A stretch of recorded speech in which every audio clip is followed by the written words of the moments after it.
St. Louis Cardinals are able to win the weekend set against the Chicago Cubs 3-2 thanks to some great pitching, to some late game heroics, and the man, the myth, the legend, Brendan Donovan. We're talking about everything he does right as well as what the Cardinals did right this weekend on today's episode of Locked On Cardinals. You are Locked On Cardinals, your daily St. Louis Cardinals podcast, part of the Locked On Podcast Network, your team every day.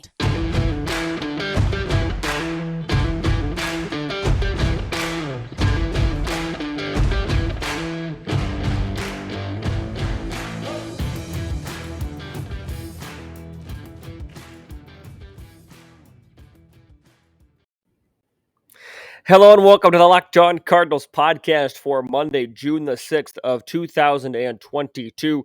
I am the host of the show, Lucas Smith. Thank you for tuning in today and every day that you tune in to the Locked On Cardinals podcast, part of the Locked On Podcast Network, where it's your team every day. Thank you for making it your first listen.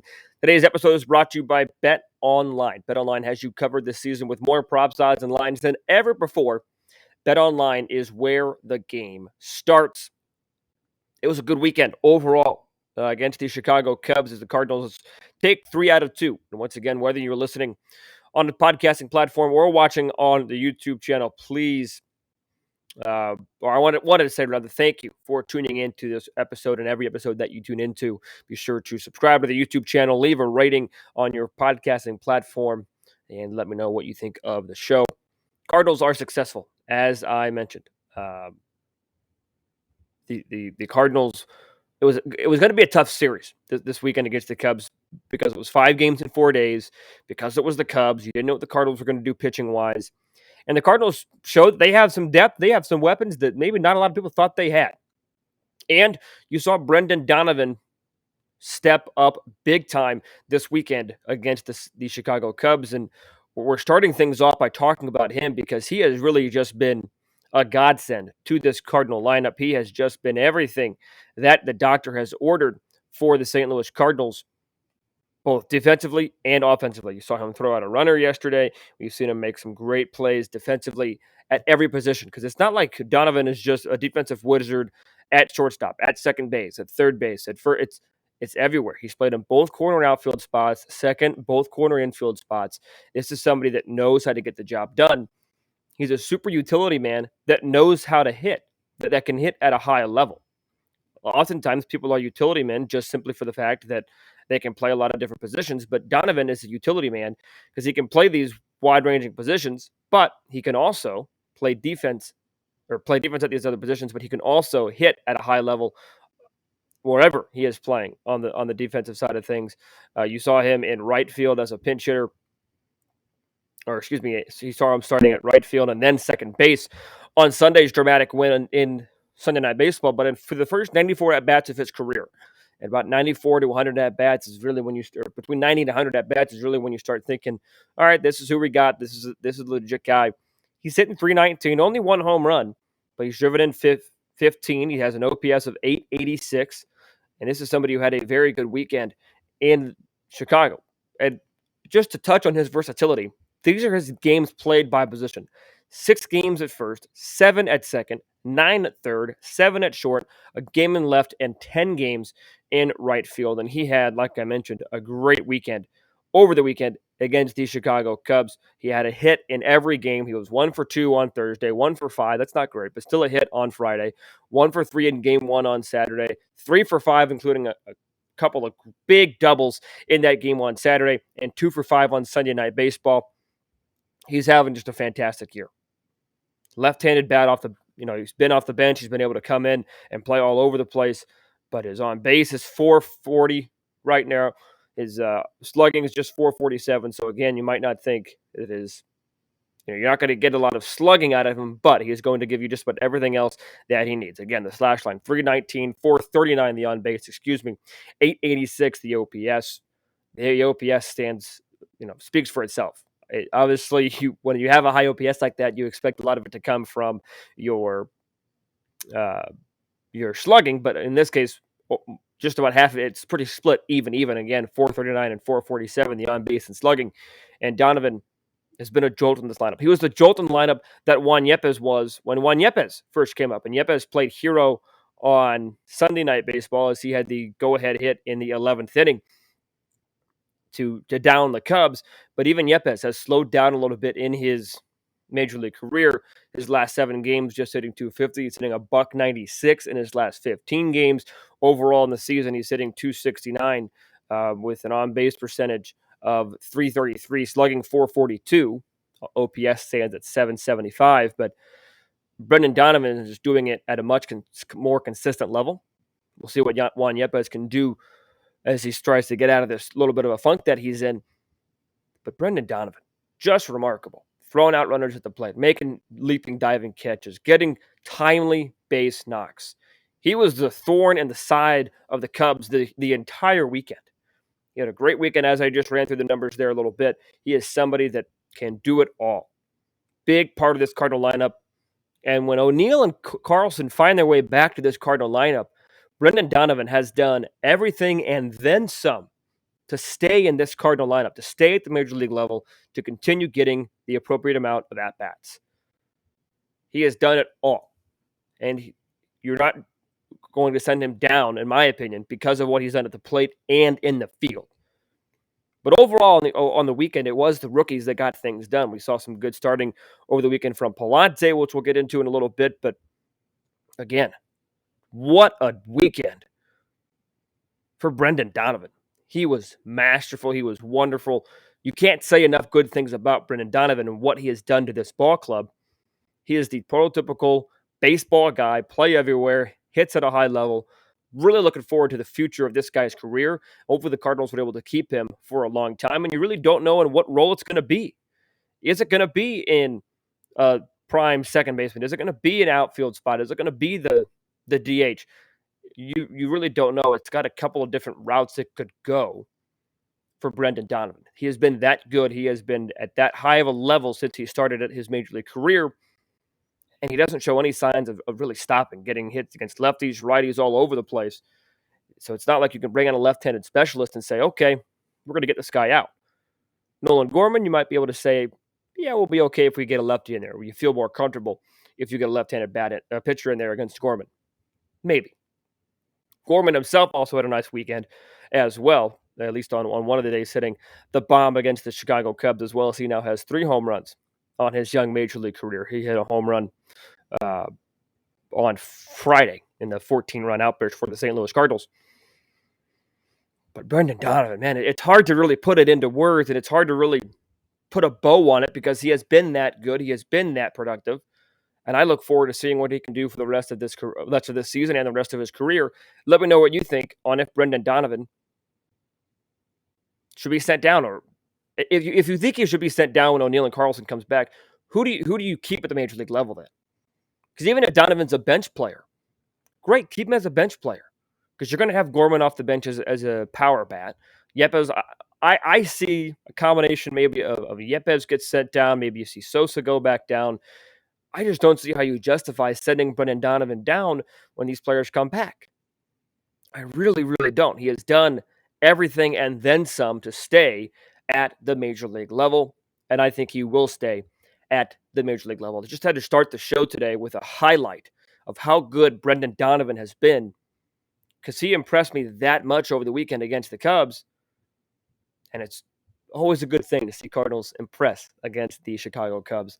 Segment 2, we're going to talk some pitching because we saw some dandy performances this weekend, including and not limited to Sunday Night Baseball when we saw 2 pitchers for the St. Louis Cardinals go 11 combined innings. And that doesn't happen too often. So we're talking about Sunday Night Baseball's win and the pitching side of things on the next segment of the show today. But first, I want to introduce you to you guys something that is extremely healthy, but also very cost-effective, and that is AG1, Athletic Greens.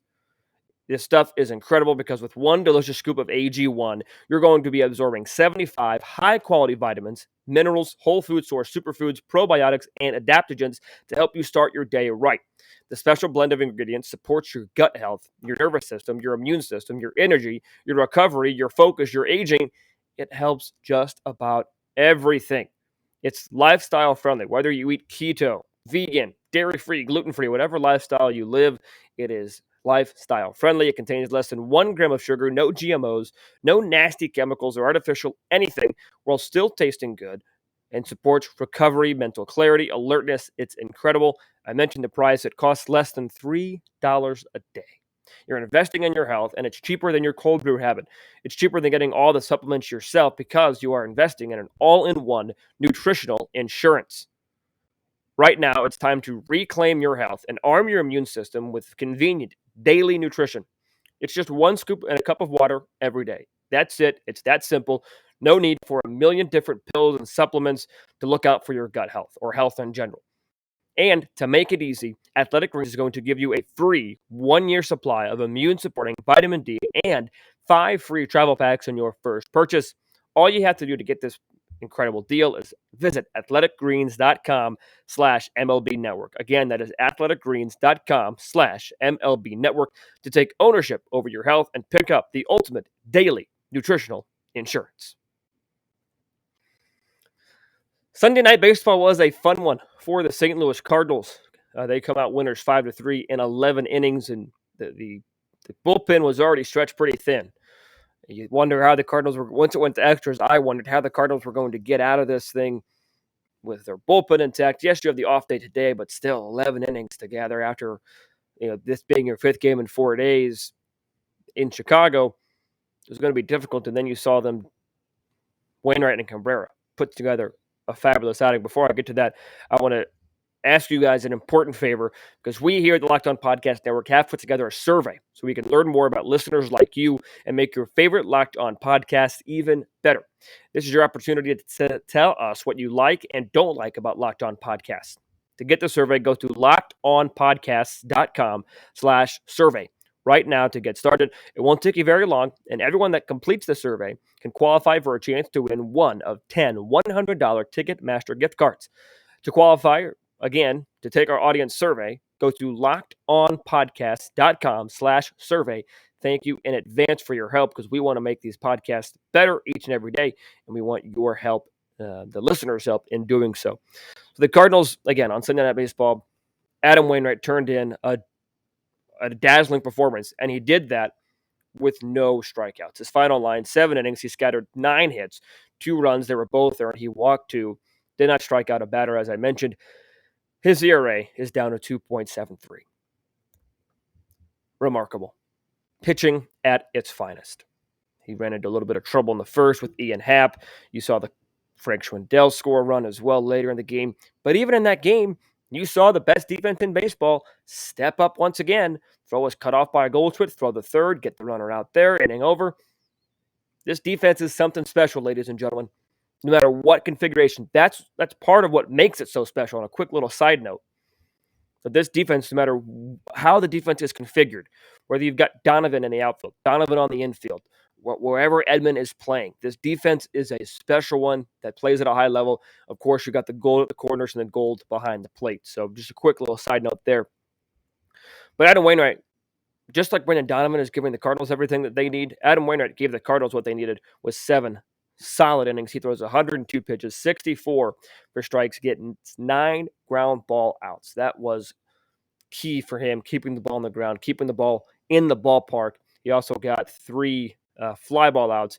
Genesis Cabrera registered 4 ground outs in his 4 innings, was tagged with an earned run in that 8th inning, but he gave up just 2 hits, struck out 5 in 4 innings of relief. We're not going to see Cabrera for a little while, but hey, when you're going to turn in a performance like that, you deserve a couple days off, and Cabrera more than earned a couple days off, because what he did was downright impressive. It was special to watch him go out there and get his 5 strikeouts, 4 innings. Yes, that 8th inning was rough, gave up a run. You think to yourself, Cabrera, no. You lost the game. Cardinals able to come back in the 9th inning. But you can't fault Cabrera for just about anything he did last night. He was that good on a night where you weren't going to see Helsley. You likely weren't going to see Gallegos. You had a lot of guys that were down for the count. Your C-list guys might have been available. Cabrera said it pregame. It was reported that Genesis Cabrera told Oliver Marmol before the game started, "I'm good for 4 innings tonight." little did we know that Genesis Cabrera was going to go out there and give the Cardinals 4 dominant innings. 58 pitches, 41 for strikes. He faced 15 batters in those 4 innings. He was nails.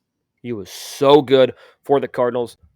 It cannot be overstated. It cannot be overlooked how good Cabrera is when he is on point, and it will not be overlooked how good he was last night against the Chicago Cubs.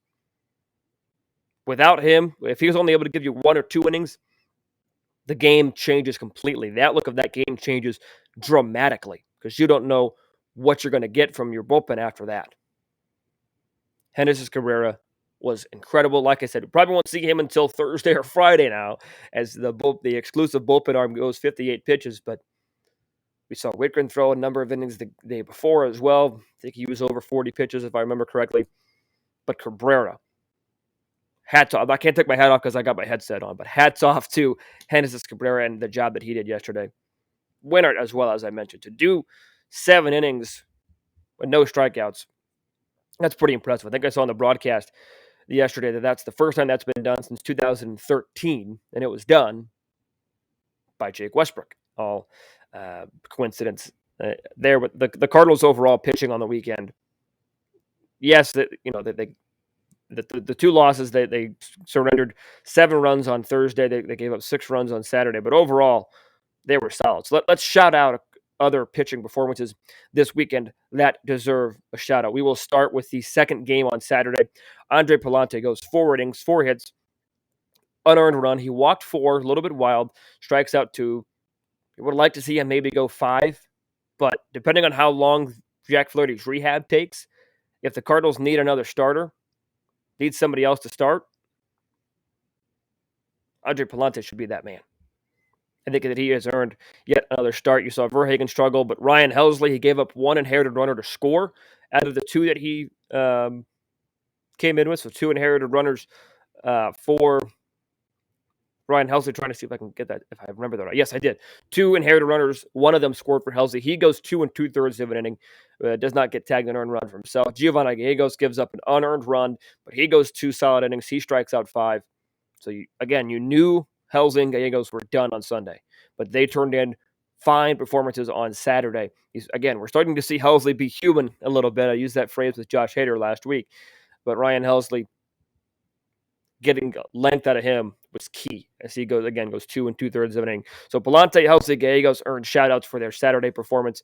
And then you go to the Thursday 14-5 winner for the St. Louis Cardinals. We'll talk about the big offense in segment number 3. But pitching-wise, Miles Mikolas guts through 5 innings, gets his 4th win. The ERA up to 3.02. He walked 3, struck out 4, threw 107 pitches in those 5 innings.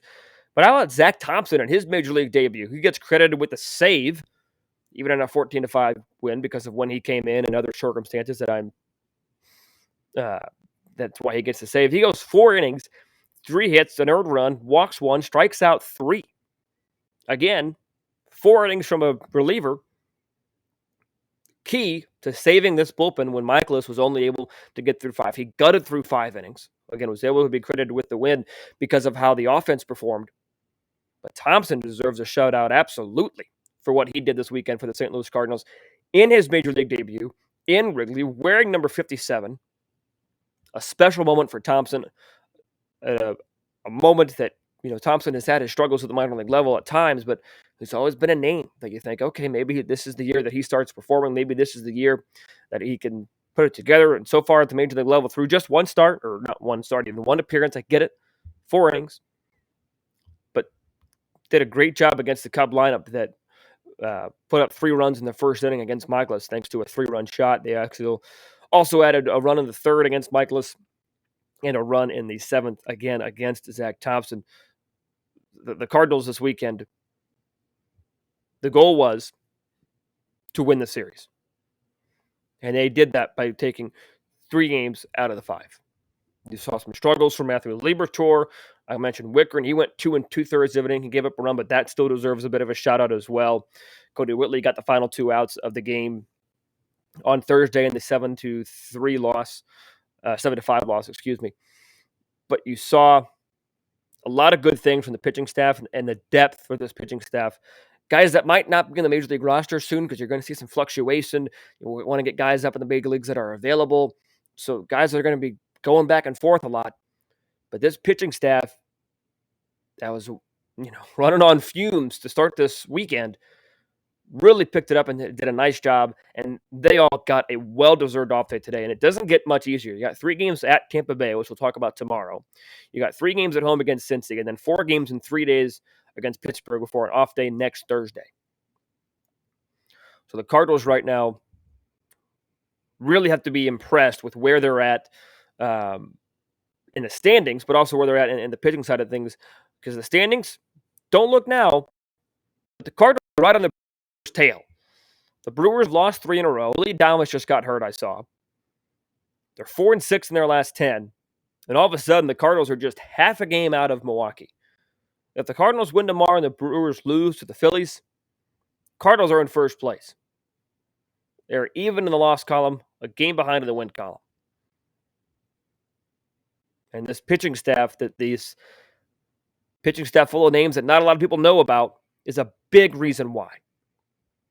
Also, you have to credit the offense, especially for the 14-run outburst on Friday night.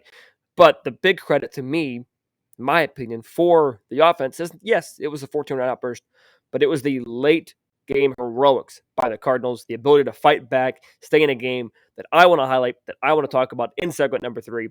But first, I want to tell you guys about our title sponsor today, and that is BetOnline.net. It is your number one source for all of your betting stats and your sports info. You can find all the latest sports developments, news, odds, including, but not limited to, this year's basketball championship matchup, the NHL Hockey Conference Finals, Major League Baseball, and of course, all of the latest fighting news from MMA and UFC, even boxing. BetOnline is your continued source for all of your sport wagering information, including live betting, esports, and more. Head to that website today or use your mobile device to learn more about the trends and action. BetOnline is where the game starts.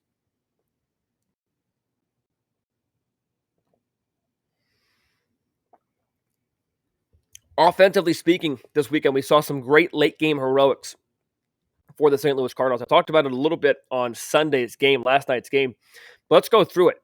Cardinals fall down by 1 in the 8th inning after Genesis Cabrera gives up a run in the bottom of the 8th. He got a strikeout of Schwindel, gave up back-to-back doubles to Wisdom and Higgins, got a pop-out and then a line-out. And then you got Harrison Bader up to face Rowan Wick in the ninth. Did Bader pimp the triple? Could he have scored? Hindsight's 20/20. That ball kicked away from the center fielder more than I thought it was going to, but he, nevertheless, starts off with a triple. Excitement. You've got some life. Molina does half of his job. It got a fly ball. Wasn't very deep. And it was hit to Jason Hayward. And Bader, with all of his speed, still smartly did not run on Jason Hayward. Lars Nootbaar was able to single him home with a little bloop single to short center field. The game is tied. And all of a sudden, life.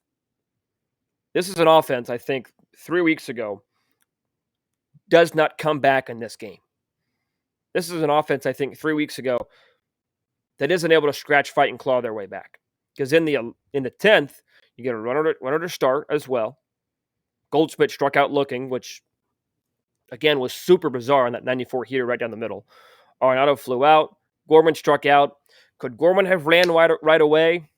Yeah, I think I fault Gorman. And again, this is comparison. This is what it is.